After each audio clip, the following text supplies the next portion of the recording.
ఇక్కడ నగరాల్లో పట్టణాల్లో ఏసీ రూమ్ లో ఉండి బూటకపు ఎన్కౌంటర్ అని చెప్పి మాట్లాడేవాళ్ళు ఏ రోజన్నా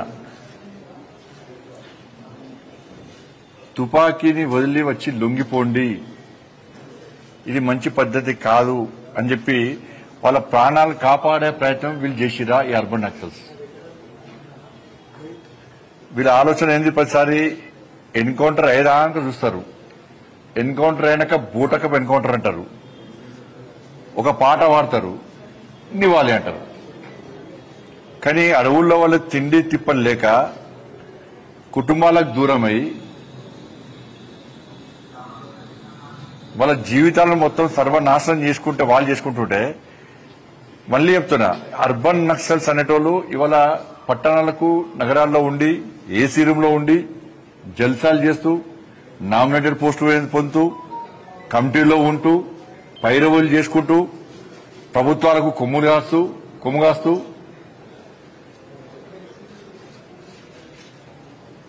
వాళ్ళ దాన్ని మీరు ఒకవైపు ఏమంటారు, రాజ్యాంగాన్ని కాపాడాలని చెప్పి ఆందోళన చేస్తారు, మరి రాజ్యాంగానికి వ్యతిరేకంగా తుపాకీ పెట్టి కాల్స్తా అంటారు. ఇవాళ నరేంద్ర మోడీ గారి ప్రభుత్వం, నరేంద్ర మోడీ గారి యొక్క ప్రభుత్వం యొక్క లక్ష్యం ఏంది? మాకు అభివృద్ధి, సంక్షేమము, ఈ దేశాన్ని శక్తివంతమైన భారతదేశ నిర్మాణంగా తయారు చేయాలి, అగ్రరాజ్యాల్లో చేర్చాలని చెప్పి ఒక ఆలోచన. అందుకే ఇవాళ అమెరికా, చైనా, రష్యా, జపాన్ సరసన చేరిన దేశం భారతదేశం.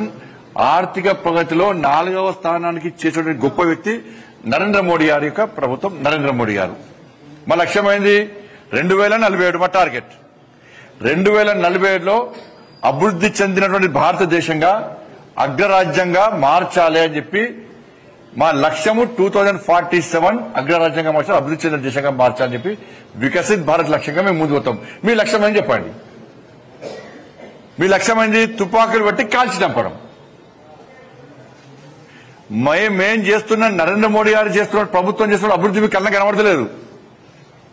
25 కోట్ల మందిని పేదరికం నుంచి బయటకు చూసిన వ్యక్తి పరిస్థితి మీకు కనబడతలేదు. ప్రధానమంత్రి ఆవాస్ యోజన కింద పేదలకు ఇచ్చే ఇండి కనబడతలేరు. మీలక ఖాళీ ప్లేస్ జెండాలు పెట్టి గుడిసెలేసి ల్యాండ్ ఓనర్స్ తో మాట్లాడుకుని పైసలు దొబ్బి మీరు వేసిన గుడిసెలలో జెండాలో ఎంతమందికి ఇండ్లు ఇప్పించారు? మీరు ఎంతమంది గుడిసెలు కట్టించారు? మీరు చెప్పండి. ప్రధానమంత్రి ఆవాస్ యోజన కింద 4 కోట్ల మందికి దేశంలో ఇండ్లు కట్టించిన ఘనత నరేంద్ర మోడీ గారి. పేదోళ్లకు రేషన్ బియ్యం ఇస్తున్నాం. 10 లక్షల మందికి రోజ్గార్ మేళా పేరు మీద ఉద్యోగాలు ఇచ్చినాం. అంత పేదోళ్లే, ఏం పైరవులు లేవు, పేపర్ లీకేజ్ కాలే. గ్రామీణ వ్యవస్థను పూర్తిగా గాంధీ మహాత్ముని యొక్క ఆశయాలకు అనుగుణంగా మేము అభివృద్ధి చేసే ప్రయత్నం చేస్తున్నాం.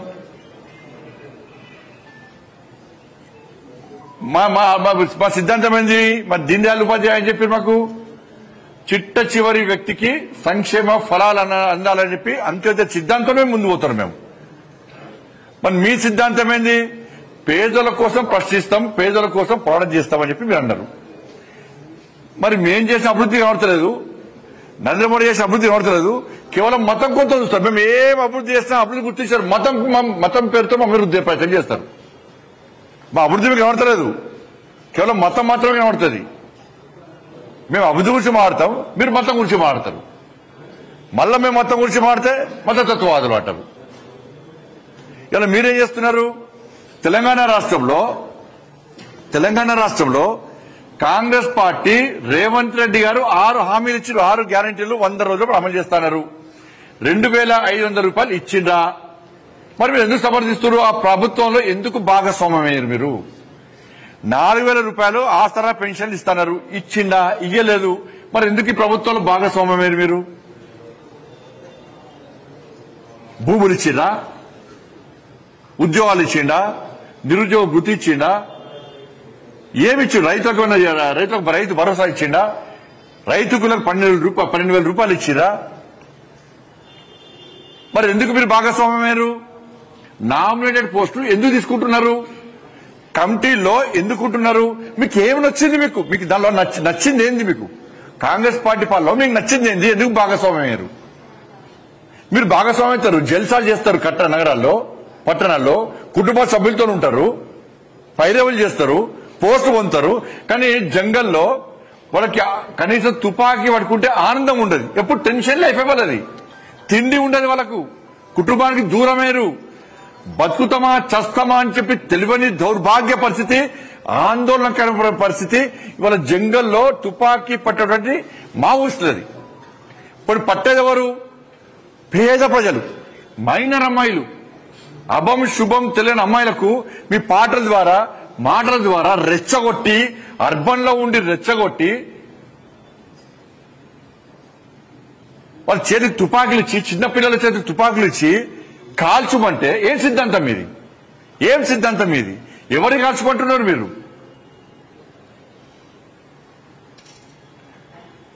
మేము ఇవన్నీ ఇలా మీరు ఇక్కడ రెచ్చగొడతారు. పోనీ 10 రోజులు తుపాకీ పట్టుకొని జంగాలు తిరిగితే ఈ అర్బన్ నక్సల్స్ తెస్తుంది. పాప వాళ్ళేమో చచ్చిపోతారా? ఇలా ఇంకొక లొంగిపోయిన నక్సల్ గురించి మాట్లాడాను. లొంగిపోయిన మావోయిస్టులు వాళ్ళు ఎంత నిజాయితీ పరులు అంటే, వాళ్ళు బయటకు వచ్చినాక ప్రభుత్వం ఇచ్చేటువంటి సహాయ సహకారాలతో మాత్రమే బతికే పరిస్థితి వాళ్ళది. కానీ అర్బన్ నక్సల్స్ వాళ్ళేమో త్యాగం చేయాలి, వాళ్ళు తిండి తిప్పలున్నది, వీళ్ళేం చేస్తారు? కోట్ల రూపాయలు సంపాదిస్తారు. ఏమనంటే ఆ సుందర విజ్ఞాన కేంద్రాలు కూర్చొని మీటింగ్లు పెడతారు, ఇందిరా చౌక్ దగ్గర 10 మందితో ధర్నా చేస్తారు, గొంగర ఏదో చిన్న చిన్న పాటలు పాడతారు, ఏసీ రూమ్ లో కూర్చుంటారు. మీకేమాత్రం నైతికత ఉంటే ఎవరైతే ఇప్పుడు ప్రభుత్వంలో ఎవరైతే నామినేటెడ్ పోస్ట్ పొందినరో, ఎవరైతే కమిటీలో ఉన్నారో, మీరు వెంటనే రాజీనామా చేయండి. మీరు ఫస్ట్ రాజీనామా చేయండి. కార్యాలు ఎదురుతారు. ఇలా మా లక్ష్యాన్ని మీరు కాదంటారా? 2047 లక్ష్యంగా, వికసిత్ భారత్ లక్ష్యంగా మేము ముందు పోతున్నాం. మీరు దాన్ని సమర్థిస్తారా, వ్యతిరేకిస్తారా?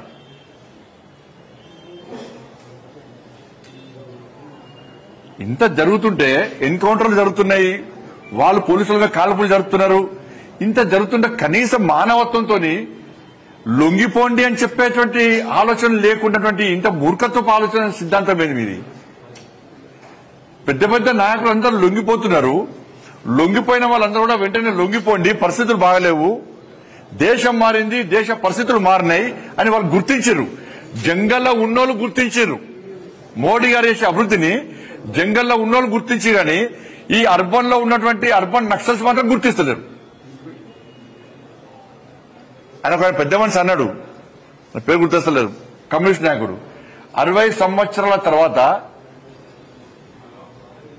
ఈ కమ్యూనిస్ట్ సిద్ధాంతము మనుషులకి మనకి మానసిక రోగం ఉన్నట్టేనట. అదొక మానసిక రోగం అన్నాడట. అదే గుర్తొస్తుంది ఇవాళ. మీరు నన్ను తిట్టడం కాదు, నాకు కౌంటర్ చేయడం కాదు, నా మీద రౌండ్ టేబుల్ సమావేశం పెట్టడం కాదు. ఇప్పటికైనా మీరు ఆలోచించండి, ఆత్మ విమర్శ చేసుకోండి.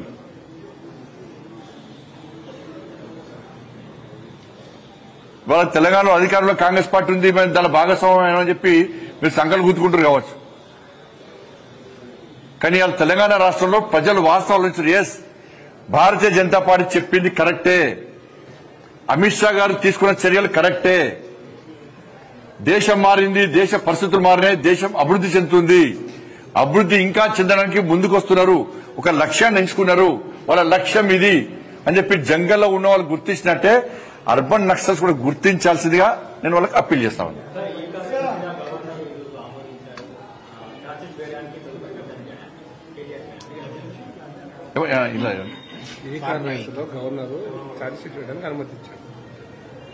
ఇప్పుడు ప్రభుత్వం ఎన్నో విమర్శించింది కదా, ఇప్పుడు చెప్పాలి, రాష్ట్ర ముఖ్యమంత్రి సమాధానం చెప్పాలి, ఏం చేస్తారని. అది ఇన్ని రోజులు గవర్నర్ ఆమోదం పర్మిషన్ ఇవ్వద్దనే కాంగ్రెస్ పార్టీ కోరుకున్నది. ఎందుకంటే బీజేపీని బదనాం చేయాలి, ఎందుకంటే వాళ్ళ మధ్యలో ఉన్నాయి కదా, దోస్తాను ఉంది కదా. 2 సంవత్సరాలే రాష్ట్ర ముఖ్యమంత్రి గారు ఏమన్నారు?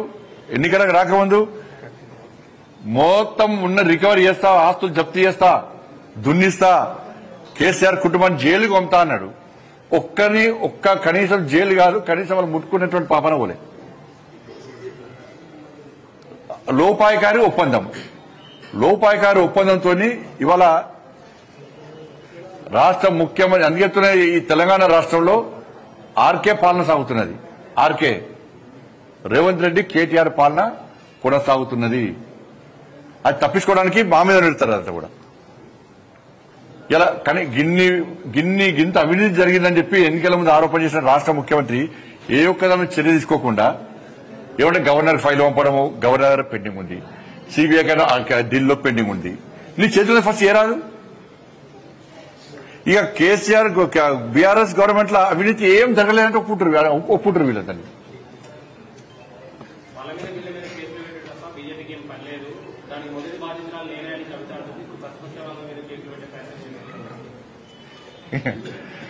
నువ్వు క్వశ్చన్ అడుగుంటేనే నవ్వుతున్నావు అన్న, దాన్ని నవ్వుకున్నా. నాకు నవ్వొస్తున్నది.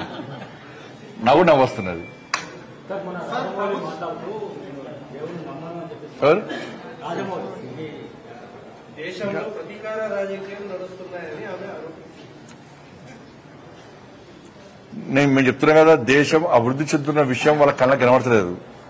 ఈ విమర్శలకు ప్రతి విమర్శలకే పరిమితమైన విపక్ష పార్టీలన్నీ కూడా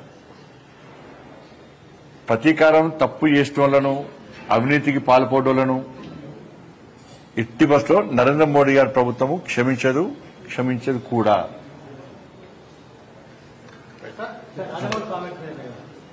ఎవరు ఆలోచన అది?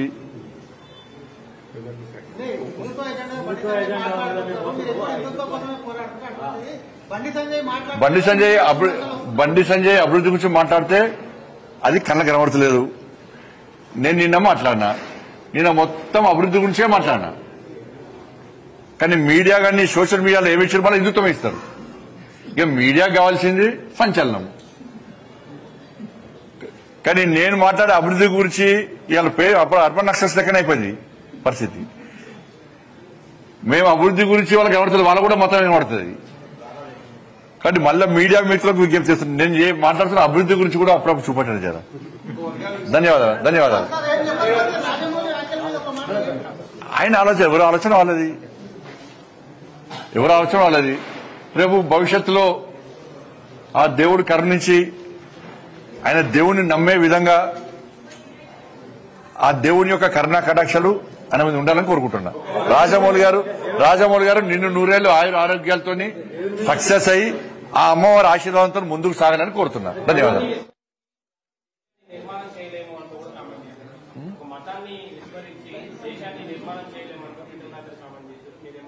మతాన్ని ఏ మతాన్ని విస్మరించద్దు. మతాన్ని విస్మరించడం ఏమంటున్నాం? భారతీయ జనతా పార్టీ ఏ మతానికి వ్యతిరేకం కాదు. అన్ని మతాలను సమానంగా చూడమనే పార్టీ భారతీయ జనతా పార్టీ. సబ్కా సాత్, సబ్కా వికాస్, సబ్కా విశ్వాస్, సబ్కా ప్రయాస్. మేము నేషనల్ హైవేస్ ఇస్తున్నాం. దానిలో హిందువులకు ఇస్తున్నాం. ఆ నేషనల్ హైవేస్ అన్ని మతాలు అవుతున్నాయి. ప్రధానమంత్రి ఆవాస్ యోజన ఇండ్లు ఇస్తున్నాం, ఓన్లీ హిందువులకని ఇస్తున్నాం. నరేంద్ర మోడీ గారు అన్ని మతాలకు ఇస్తున్నాం. మేము బియ్యం ఇస్తున్నాం, రేషన్ బియ్యం ఇస్తున్నాం, అన్ని మతాలకు ఇస్తున్నాం. రైల్వే నిర్మాణం తినబోతున్నాం, ఒక హిందువులకు ఇస్తున్నాం. అందరూ పోతున్నారు. టాయిలెట్స్ ఇస్తున్నాం, అన్ని మతాలకు ఇస్తున్నాం. ఏదైనా కూడా అన్ని మతాలను కలుపుకొని ముందు పోయేటువంటి ప్రయత్నమే భారతీయ జనతా పార్టీది. కానీ అన్ని రాజకీయ పార్టీలు కూడా ఇదే ధోరణితో ఆలోచించాలని మాత్రం చెప్తున్నాం. ఒక మతాన్ని కొమ్ముగాసే ప్రయత్నం చేయకండి, విభజించి పాలించు అనేటువంటి ప్రయత్నం చేయకండి అని చెప్పి మేమంటున్నాం. భారతీయ జనతా పార్టీ ఏ రోజు కూడా ముస్లిం మతాన్ని కించపరచలే, ముస్లిం మనోభావాలు దెబ్బతీసే ప్రయత్నం చేయలే, ఎక్కడ ఏ మసీదు కూలగొట్టలే, ఎక్కడ ఏ దాడులు జరగలే, ఎవరిని హత్య చేయడం కూడా తప్పే.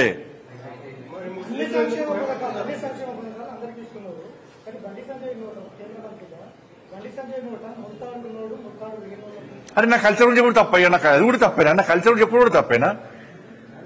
నేను బొట్టు పెట్టుకుంటా, నాకు అది కూడా తప్పేనా? ఇక అది కూడా మాట గింత ఘోరం ఉంటుందా? మీడియా గింత యాక్షన్ తీసేట్లనే మీరు. ఇది నువ్వు పార్టీ నుంచి ఇచ్చుడు మేము ఆలోచిస్తున్నాం. మేము మరి మాకు ఓటేయాలి ప్రజలు మాకు ఓటేయాలి. మేము ఇచ్చే పార్టీ పదవి పోస్టులో మేము బీసీ, ఎస్సీ, ఎస్టీ, మహిళ వీళ్ళకి సంబంధించి మేము సరైన పద్ధతిలో మేము గౌరవం ఇస్తున్నాం. మీరు 42% రిజర్వేషన్స్ ఇస్తా అని చెప్పి ఎందుకు ఇవ్వలేకపోతున్నారు? కోర్టు ఆపిందా, గవర్నర్ గారు ఆపినరా, రాష్ట్రపతి గారు ఆపిరా? అది కాదు కారణం. ఇచ్చినాకనే పెట్టిన ఎలక్షన్స్, ఇప్పుడు ఏం చేస్తారు? గెలవని కాడిస్తారు. బీసీలకు ఇస్తామంటే ఇస్తామంటారు. రాష్ట్ర ప్రభుత్వానికి మీకు ఇంటెలిజెన్స్ ఉంది, ఓ సర్వే చేయించుర్రి. సర్వే చేసి ఎక్కడెక్కడ గెలుస్తుందో మీకు తెలుస్తుంది. దాని ప్రకారం ఇక్కడ గెలుస్తుంది, ఇక్కడ బీసీలకు ఇస్తున్నాం అని చెప్పండి. మరి ఇక్కడ ఎస్సీలకు ఇస్తున్నాం, ఇక్కడ ఎస్టీలకు ఇస్తున్నాం చెప్పండి. మరి అది ధన్యవాదాలు సార్.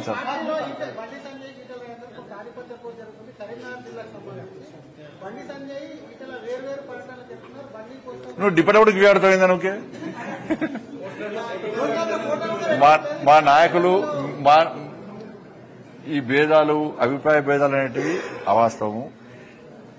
బండి సంజయ్గా నేను పార్టీ సిద్ధాంతం కోసం పనిచేస్తా, పార్టీ జెండా కింద పనిచేస్తా, పార్టీ ఏది చెప్తే అది చేస్తా, మా అధినాయకత్వం ఏది చెప్తే అది చేస్తా, కమిట్మెంట్ తో పనిచేస్తా, కష్టపడి పనిచేస్తా, పార్టీ కార్యకర్తల కోసం పనిచేస్తా. ఇది నా ఆలోచన. నా మీద ఇంకెవరికైనా వేరే అభిప్రాయ భేదాలు ఉంటే అవి మనసులో తీసేయండి. నా గురించి మంచి ఆలోచించండి, పార్టీ గురించి మంచి ఆలోచించండి మాత్రం కోరుతున్నాను. ధన్యవాదాలు అందరికీ.